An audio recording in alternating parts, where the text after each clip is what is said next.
ভীরুর বাহাদুরি। এদিকে রোজের মতন শ্রীরাম একটি ছুটন্ত বাসে উঠল আর তাতে চফর করতে লাগলো। চলন্ত বাসে ওঠা নামা আর ঝুলতে ঝুলতে সফর করা ওর অভ্যেস হয়ে গেছিল। একদিন রামু আপন মনে হেঁটে যাচ্ছিল। হঠাৎ ওর সামনে শ্রীরামের কাণ্ড দেখে অবাক হয়ে গেল। আরে রাম এসব কি করছে বোকার মতন? ও কারুর কথাই শোনে না। যদি পড়ে গিয়ে ওর কিছু হয়ে যায়, কে সামলাবে ওর বাবা মাকে? কেন এমন করে শ্রীরাম?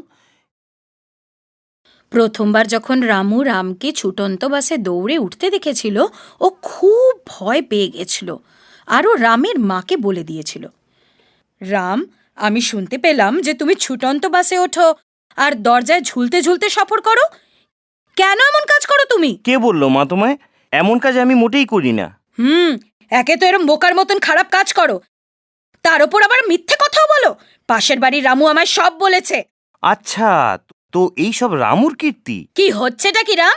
আমায় উত্তর না দিয়ে তুমি আপন মনে বিড়বিড় করে যাচ্ছ। কিছু না মা। আর আমি এরকম কাজ কেন করব? কখনোই করব না। আচ্ছা ঠিক আছে, যাও এবার মন দিয়ে পড়াশোনা করো। ঠিক আছে মা।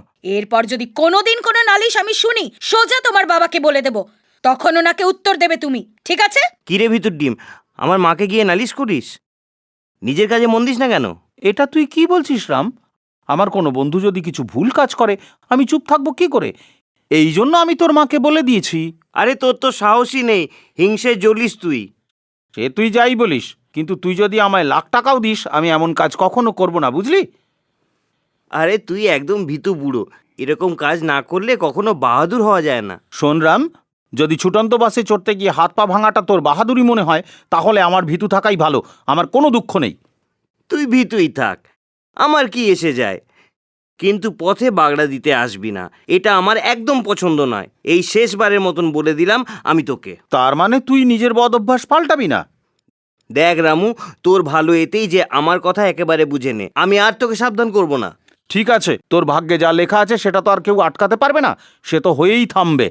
আরে যা যা, পালা এখান থেকে। তোর ভাষণ শুনতে চাই না। নিজেকে মহাপণ্ডিত ভাবিস না? রামের স্বভাবে কোনো পরিবর্তন এলো না। ছুটন্ত বাসে চড়া ওঠা, বাসে ঝুলতে ঝুলতে যাওয়া ওর রোজকার অভ্যেস হয়ে গেল। একদিন রামু পাঠশালা থেকে ফিরছিল, কি হঠাৎ ও শুনল পেছন থেকে লোকজন চেঁচাচ্ছে। আরে ধর ধর ধর ধর ধর ধর, আরে ধর ওকে, আরে ধর। রামু পিছন ফিরে তাকিয়ে দেখল যে একটা কালো মতন লোক ওর দিকেই ছুটে আসছে। রামুও ছুটে ওর দিকে গেল আর ওই লোকটাকে ধরে ফেলল। ওর হাত থেকে একটা সোনার চেন নিচে পড়ে গেল। কিন্তু লোকটা রামুকে ছুরি মেরে ওখান থেকে পালিয়ে যাওয়ার চেষ্টা করল। কিন্তু রামু চূড়ান্ত সাহস দেখিয়ে লোকটাকে ধরেই থাকলো। রামুর ক্ষত থেকে রক্ত ঝরছিল আর ও ব্যথায় চিৎকার করছিল। কিন্তু ওই হালতেও ও ওই লোকটিকে ছাড়লো না। অবশেষে লোকজন ওই চোরটাকে ধরে ফেলল। আহত অবস্থায় রামু ওখানে অজ্ঞান হয়ে গেল। চিকিৎসার জন্য ওকে হাসপাতাল নিয়ে যাওয়া হলো। রামুর বাহাদুরির কথা সবার মুখে মুখে চাউর হয়ে গেল। সব ছাত্ররা রামুকে অভিবাদন জানাতে গেল। আমার প্রিয় ছাত্ররা, যদি রামুর মতন সাহস আর বাহাদুরি তোমাদের সবার থাকে, তবে নাম ও ভাগ্যের দরজা তোমাদের আপনিই খুলে যাবে। আসল বাহাদুরি তো যথাসময়ে দুষ্টের দমন করতে কাজে লাগে। আমাদের রামুই আসল নায়ক। আসন্ন ক্রীড়া দিবসে আমরা ওর বাহাদুরি আর আত্মবিশ্বাসকে অভিবাদন জানাবো আর ওকে বিশেষ পুরস্কার দেব।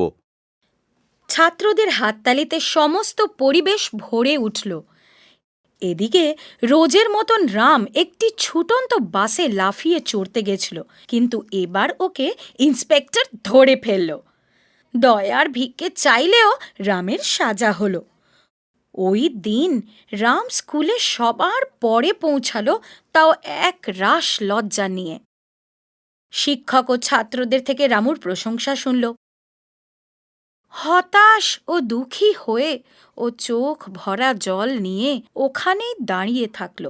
ওই চোখ আর জল বলে দিচ্ছিল যে রাম এবার নিজেকে পাল্টানোর সিদ্ধান্ত নিয়েছে।